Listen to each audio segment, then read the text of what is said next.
Imagine heading out for a routine hunting trip and vanishing without a trace. In 2011, Ethan Caldwell did just that, leaving behind a cryptic letter and a trail of secrets. Was it a desperate escape from debt or a chilling conspiracy? Join us as we unravel the vanishing of Ethan Caldwell, a decade-long mystery of betrayal, forged clues, and a sister's relentless fight for the truth. Buckle up. This story will grip you till the very end. Subscribe and hit the bell so you don't miss it. The leaves crunched under Ethan Caldwell's boots as he trudged through the misty Pennsylvania forest. It was October 14th, 2011, and the air smelled of pine and damp earth. Ethan, a 43-year-old electrician with a scruffy beard and kind eyes, adjusted the rifle slung over his shoulder. His worn camouflage jacket blended with the trees. This was his escape, his yearly hunting trip, where the world's noise faded away. Back in the small town of Willow Creek, Ethan's home was a modest brick house on Maple Street. Inside, tension hung heavy. His partner of 16 years, Miranda Tate, sat at the kitchen table, her dark hair pulled into a messy bun. Bills were piled high: electric, water, credit cards. Ethan's quiet nature had grown quieter lately, his smiles rare. "Be safe out there, okay?" Miranda said that morning, her voice flat. She stirred her coffee, not meeting his eyes. "I always am," Ethan replied, zipping his duffel bag. His voice was soft but firm. 3 days, max. I'll be back." Miranda nodded, her lips tight. "Just don't do anything stupid." Ethan paused, his hand on the doorknob. "What's that supposed to mean?" "Nothing," she said quickly, looking away. "Just go." Ethan sighed, stepped outside, and climbed into his 1999 Dodge Ram. The truck's engine rumbled to life, and he drove off, the forest calling him. He didn't see Miranda watching from the window, her fingers gripping the curtain. In town, Ethan's sister, Clara Caldwell, was at her diner, pouring coffee for regulars. Her curly red hair bounced as she moved, her laugh warming the room. She and Ethan were close, sharing secrets since they were kids. She'd noticed his stress lately, the way he'd stare off, lost in thought. "You talked to Ethan?" Clara asked her friend Jenny, a local mechanic, who slid into a booth. "Yup, yesterday," Jenny said, sipping her coffee. "Said he was heading out to hunt. Seemed, I don't know, distracted." Clara frowned. "He's been off. Miranda's been weird too. Keeps dodging me when I ask how they're doing." Jenny raised an eyebrow. "Trouble in paradise?" "Maybe," Clara said, wiping the counter. "I just hope he's okay out there." Ethan reached his hunting spot by noon, a clearing deep in the woods. He set up his small tent, his breath visible in the chilly air. His radio crackled with static as he checked it. "Base, this is Ethan. I'm at the ridge, all good." "Copy that," the ranger's voice replied. "Stay safe, Caldwell." Ethan smiled faintly, the forest's quiet wrapping around him. He didn't know this was the last time he'd hear that voice, or that back in Willow Creek, a plan was already in motion. That evening, Miranda sat alone in the dark kitchen. The clock ticked loudly. She picked up her phone and dialed. "Victor? It's me," she whispered. "He's gone, just like we planned." On the other end, Victor Kane's voice was smooth, almost too calm. "Good. Stick to the story, Miranda. We're almost free." Miranda hung up, her hands shaking. She glanced at a stack of papers on the counter, a life insurance policy with Ethan's name on it. Her eyes hardened. There was no turning back now. Meanwhile, Ethan sat by his campfire, the flames flickering. He pulled out a small photo from his wallet, him and Clara laughing at last year's town fair. "I'll figure this out, sis," he murmured. "I always do." But the forest was silent, and the night was long. Ethan didn't know that this trip, his sanctuary, would be his last. The sun rose over Willow Creek, painting the sky pink. It was October 17th, 2011, 3 days since Ethan Caldwell left for his hunting trip. The town buzzed with its usual rhythm, kids heading to school, trucks rumbling down Main Street. But at the Caldwell house, worry crept in like a cold draft. Miranda Tate stood in the kitchen, her phone clutched tight. She hadn't slept. Dark circles framed her eyes as she dialed Ethan's number again. Straight to voicemail. "Come on, Ethan," she muttered, pacing. She glanced at the clock. 8:15 a.m. He was supposed to be back by now. At Clara's diner, the breakfast crowd chattered over pancakes. Clara poured coffee, her smile forced. Her brother's absence gnawed at her. Ethan was never late. He'd promised to stop by the diner after his trip, like always, with stories of the woods. "Still no word from Ethan?" Jenny asked, leaning on the counter. Her grease-stained overalls smelled faintly of motor oil. Clara shook her head, wiping her hands on her apron. Nothing. Miranda says he's not answering. I'm heading over there now. Jenny frowned. Want me to come? Something feels off. Nah, I got it, Clara said, grabbing her jacket. But thanks, Jen. Clara drove to Ethan's house, her old pickup rattling. The brick house looked quiet, the curtains drawn. She knocked hard. Miranda? It's Clara. The door creaked open. Miranda stood there, pale, her hair messy. Clara, I was just about to call you. Where's Ethan? Clara's voice was sharp, her green eyes searching Miranda's face. He's not back, Miranda said, looking down. I've tried his phone. Nothing. I think maybe he got lost. Clara's stomach dropped. Lost, Ethan? He knows those woods better than anyone. I know, Miranda said, her voice shaky. I called the Rangers. They're starting a search. Clara pushed past her, stepping inside. The house felt wrong, too still. What's going on, Miranda? You're acting weird. Miranda stiffened. I'm just worried, okay? Don't make this harder. Clara didn't buy it. She spotted a stack of bills on the counter, red ink screaming past due. Her eyes narrowed. You two fighting again? Did something happen before he left? No. Miranda snapped, then softened. We're fine. He just needed space.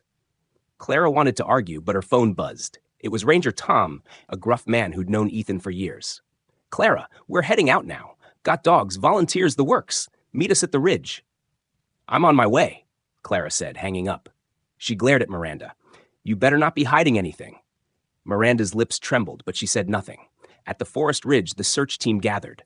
Dogs barked, their noses low. Ranger Tom clapped Clara's shoulder. We'll find him. Ethan's tough. Clara nodded, her throat tight. He has to be okay. Hours turned into days. The search stretched across miles, dense trees, rocky cliffs, winding streams. Volunteers called Ethan's name until their voices cracked. Drones buzzed overhead, scanning for his truck. Nothing. Not a footprint, not a scrap of his gear. Back in town, whispers spread. Maybe he got attacked by a bear, one man said at the diner. Or fell in a ravine, another added. Clara overheard, her heart sinking. She refused to believe it. On day 5, Miranda showed up at the ranger station, clutching a letter. Her hands shook as she handed it to Ranger Tom. I found this in the mailbox this morning. Tom unfolded it, his brow furrowing. The handwriting was messy but clear. I'm sorry, I can't do this anymore. I need to start over. Don't look for me, Ethan. Clara grabbed the letter, her hands trembling. This isn't right. Ethan wouldn't write this. He wouldn't leave me, leave us. It's his handwriting, Miranda said softly, avoiding Clara's eyes. I checked. Tom sighed. Clara, if he doesn't want to be found, we can't force him. No, Clara shouted, tears stinging. This is wrong. I know it. That night, Clara sat in her diner alone, the letter in her hands. The words didn't sound like Ethan. They felt cold, fake. She thought of Miranda's nervous glances, the bills, the way she dodged questions. And then she remembered something Ethan said weeks ago, over coffee. Clara, if anything happens to me, check the insurance. Miranda's been pushing me to up it. Clara's blood ran cold. She grabbed her phone and called Jenny. Jen, I need your help. Something's not right about Ethan's letter, and I think Miranda knows more than she's saying. In the shadows of Willow Creek, a secret was unraveling, and Clara was just starting to pull the thread. The days bled into weeks, and Willow Creek's hope dimmed like the fading autumn light. It was November 2011, and Ethan Caldwell's disappearance hung over the town like a storm cloud. The search teams had dwindled, the forest silent. The letter, those cold words claiming Ethan had run away, sat heavy in Clara Caldwell's heart. She didn't believe it. Not for a second. Clara's diner became her war room. Photos of Ethan, maps of the forest, and scribbled notes covered a back table. She barely slept, her red curls frazzled, her green eyes fierce. Every night, she pored over the letter, tracing Ethan's supposed handwriting. It looked right, but it felt wrong. Jenny, the mechanic, stopped by after closing, her toolbox clunking on the floor. You're going to make yourself sick, Clara, she said, sliding into a booth. You need rest. I can't rest, Clara snapped, then softened. Sorry, Jen. It's just this letter. It's not Ethan. I know him. He'd never leave without telling me. Jenny leaned forward, her voice low. You still think Miranda's hiding something? Clara nodded. She's too calm, and that insurance thing Ethan mentioned? I checked. He doubled his policy 2 months ago. Miranda signed off on it. Jenny's eyes widened. That's suspicious. Exactly, Clara said, tapping a pen. I'm going to confront her. Tomorrow, across town, Miranda Tate sat in her darkened living room, the curtains shut tight. The house felt empty without Ethan's boots by the door, his quiet humming in the kitchen. But Miranda wasn't alone. Victor Kane lounged on the couch, his boots propped on the coffee table. His dark hair was slicked back, his smile sharp like a blade. "Relax, babe," Victor said, sipping a beer. "The letter worked. Cops are backing off." Miranda twisted her hands. "Clara's not. She's asking questions. She came by again yesterday, glaring at me like she knows." Victor's smile faded. "Clara's a problem. You need to keep her quiet." "How?" Miranda's voice cracked. "She's Ethan's sister. She won't stop."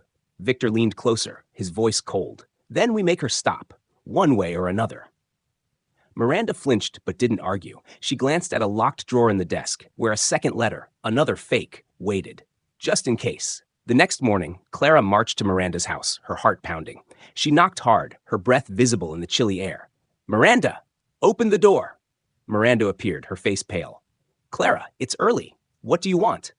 "The truth," Clara said, stepping closer. "Why'd Ethan up his insurance? Why's that letter so perfect, like someone practiced it? What aren't you telling me?" Miranda's eyes darted. "I don't know what you're talking about. Ethan left. That's it." "Bull!" Clara shouted. "You're lying. I can feel it." "Get out," Miranda hissed, slamming the door. Clara stood there, fists clenched. She wasn't done. Not by a long shot. Back at the diner, Clara posted on the town's online forum, "Ethan Caldwell is missing. Not gone by choice. If you know anything, please help."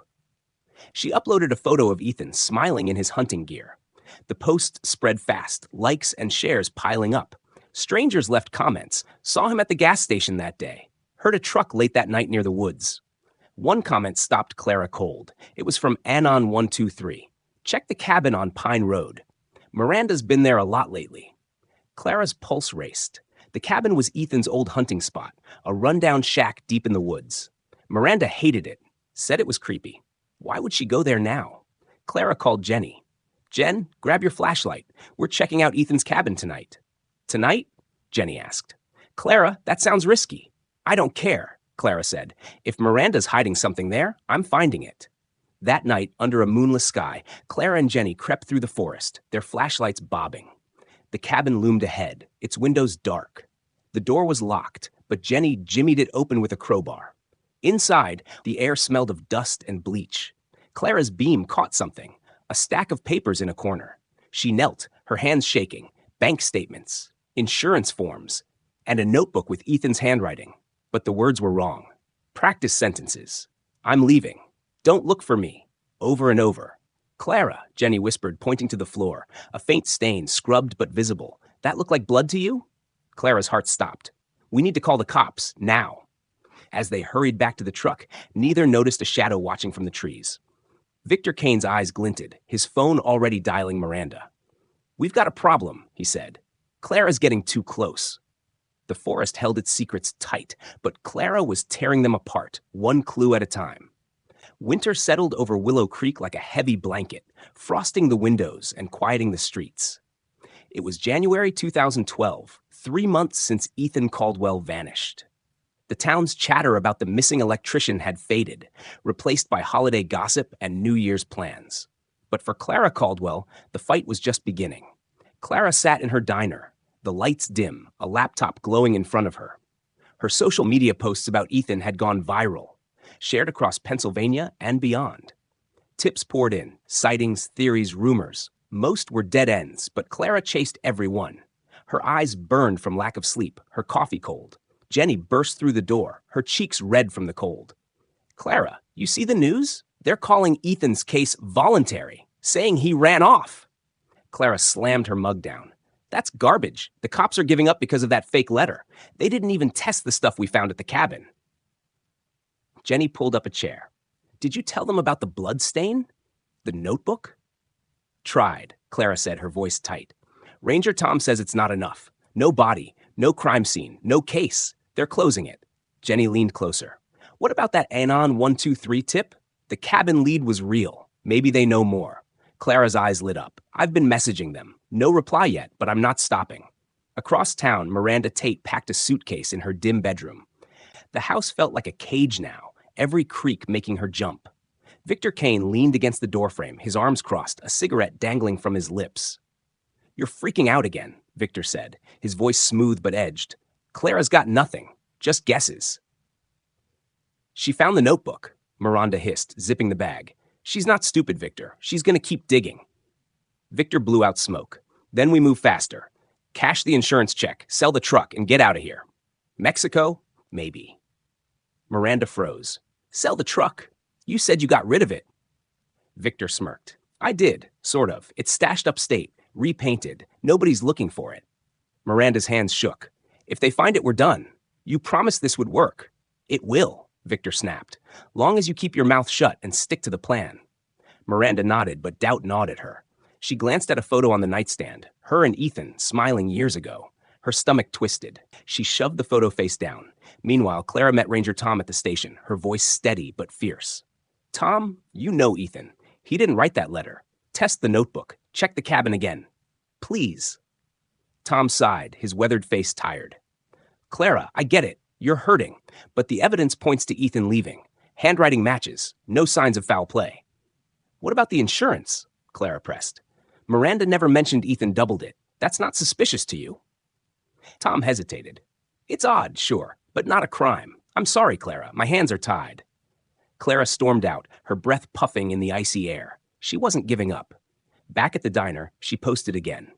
Ethan Caldwell is still missing. Someone out there knows something. Help us find the truth. The post caught the eye of a new face in town, Lila Harper, a young reporter with a nose for stories. Lila had moved to Willow Creek for a quiet job, but Clara's posts sparked her curiosity. She slid into the diner that evening, her notebook tucked under her arm. Clara Caldwell? Lila asked, her voice bright. I'm Lila, with the Willow Gazette. I saw your posts about your brother. Can we talk? Clara eyed her warily. You gonna twist this into some runaway story like everyone else? Nope, Lila said, smiling. I think you're onto something. Let's dig together. Clara hesitated, then nodded. All right, but we do this my way. They spent hours talking about the letter, the cabin, Miranda's odd behavior. Lila scribbled notes, her excitement growing. This could be big, Clara. If we find proof, we can force the cops to reopen the case. For the first time in weeks, Clara felt a spark of hope. But that spark was fragile. Far away, in a snowy lot in upstate New York, Ethan's Dodge Ram sat hidden under a tarp, its secrets locked inside. Victor had missed one detail, a tiny scratch on the bumper, a clue waiting to be found. And in the shadows, Anon123 watched Clara's posts, their fingers hovering over the keyboard. They knew more, much more, but fear kept them silent. For now, years slipped by like leaves in the wind, and Ethan Caldwell's name faded from Willow Creek's lips. It was June 2021, nearly a decade since the electrician vanished. The town had moved on, but Clara Caldwell hadn't. Her diner walls still held Ethan's photos, yellowing but proud. Her social media posts, though less frequent, burned with the same fire. She'd never stopped searching. Clara sat at her usual table, sipping coffee, when Lila Harper burst in, her eyes wide. The reporter, now a close friend, waved her phone. Clara, you won't believe this. They found Ethan's truck. Clara's mug hit the table with a clunk. What? Where? Upstate New York, Lila said, breathless. State troopers pulled over a guy for a busted taillight. The truck's VIN matched Ethan's Dodge Ram. It's been repainted, modified, but it's his. Clara's heart raced. Who was driving? Some guy named Victor Kane, Lila said, scrolling her phone. Shady type. He's got a rap sheet. Fraud, theft. And get this. He's been seen with Miranda. Clara stood, her chair scraping. I knew she was hiding something. Where's the truck now? Impounded, Lila said. Cops are tearing it apart. Clara, this could be it. Clara grabbed her keys. We're going to that impound lot. I need to see it. Across town, Miranda Tate paced her small apartment, the walls closing in. Her phone buzzed. Victor, calling from a holding cell. She answered, her voice a hiss. What happened, Victor? You said the truck was gone. It was, Victor growled. I stashed it good. Must have been dumb luck they found it. Just stay calm, Miranda. They got nothing solid. Calm? Miranda snapped. They have the truck. If they find anything. They won't, Victor cut in. I cleaned it. Now shut up and stick to the story. Ethan ran off. That's all you know. Miranda hung up, her hands trembling. She glanced at a locked box under her bed, stuffed with forged papers and cash from the insurance payout. Her eyes darted to the bleach bottle in the corner. She'd scrubbed the cabin years ago, but the memory of that night still haunted her. In New York, Clara and Lila stood in a dusty impound lot, staring at Ethan's Dodge Ram. The truck was a ghost, repainted black, new plates, but the familiar dent on the hood screamed Ethan. A trooper, Officer Reyes, walked them through. "Found this hidden compartment," Reyes said, opening the truck's floorboard. Inside was Ethan's old hunting knife, its blade stained dark. "We're testing it for DNA. Also got his backpack, maps, a water bottle, some jerky." Clara's throat tightened. "That's his. He never went anywhere without that knife." Lila scribbled notes. "Anything else?" Reyes nodded. "A note tucked in the compartment." He held up a bagged scrap of paper, scrawled in shaky ink, "No turning back." Clara's knees buckled. "That's not Ethan's writing. I'd know it anywhere." Reyes raised an eyebrow. "We're digging deeper. This Kane guy's story doesn't add up. Says he bought the truck off a stranger, but the paperwork's fishy." Clara's mind raced. "You need to check Miranda Tate's place. She's in Willow Creek. She's tied to Victor." Reyes jotted it down. "We're on it. Sit tight, Miss Caldwell." Back in Willow Creek, Lila's article hit the Gazette. "Missing man's truck found. New leads in Caldwell case." The story exploded online, reigniting public interest. Clara's inbox flooded with messages, including one from Anon123. The subject, "I know what happened." Clara's hands shook as she opened it. "Meet me at the old mill, midnight. Come alone. I'll tell you about Miranda and Victor." No signature. "Lila, look at this," Clara said, showing her the email. "It's them. The tipster." Lila frowned. "Could be a trap. Victor's in custody, but Miranda's not. And who knows who else is involved?" "I don't care," Clara said, her voice steel. "If they know something about Ethan, I'm going." That night, Clara drove to the abandoned mill, her flashlight cutting through the dark. The air was thick with the scent of rust and damp wood. She stepped inside, her boots echoing. "Hello? I'm here." A figure emerged from the shadows, a nervous man, maybe 50, with graying hair. "You're Clara?" "Yeah," she said, gripping her flashlight. "Who are you? What do you know?" He glanced around, voice low. "Name's Paul. I worked with Victor years ago. He bragged one night, drunk, about a job he pulled with Miranda. Said they got rid of someone. For money." Clara's blood ran cold. "Ethan?" Paul nodded. "Didn't say a name, but he mentioned a cabin and a truck." Before Clara could ask more, headlights flashed outside. Paul's eyes widened. "That's her, Miranda. I gotta go." He bolted, leaving Clara alone as a car door slammed. Miranda's voice cut through the night. "Clara, I know you're in there." The mill's walls seemed to close in. Clara's heart pounded. The truth was close, but so was danger. The old mill creaked in the midnight air, its shadows swallowing Clara Caldwell's shallow breaths. June 2021 had brought her closer to the truth about her brother Ethan's disappearance, but now, with Miranda Tate's voice echoing outside, danger was closer still. Clara gripped her flashlight, her heart thumping like a drum. She ducked behind a rusted machine, peering through the gloom. "Clara!" Miranda called, her voice sharp but unsteady. "Stop sneaking around.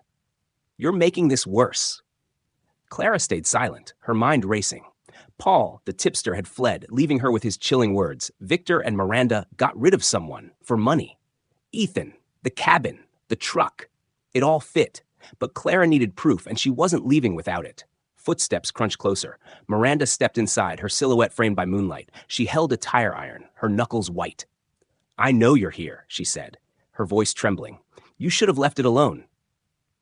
Clara's phone buzzed in her pocket. Lila, texting. "Cops on the way. Stay safe." Clara exhaled, steadying herself. She had to stall. "Miranda," she called, her voice firm despite her fear. "Why'd you do it? What happened to Ethan?" Miranda froze, her eyes darting. "You don't know anything," she spat. "Ethan left. He wrote that letter. You read it." "That letter was fake," Clara said, stepping out, flashlight aimed at Miranda's face. "Just like the ones in the cabin. You and Victor planned this. For the insurance money." Miranda's face twisted, a mix of fear and fury. "You're wrong. Ethan was dragging me down. Debts, his whining. I deserved better." Clara's blood boiled. "So you killed him?" Before Miranda could answer, sirens wailed in the distance. Her eyes widened. She lunged, swinging the tire iron. Clara dodged, the metal clanging against the machine. "You're ruining everything," Miranda screamed.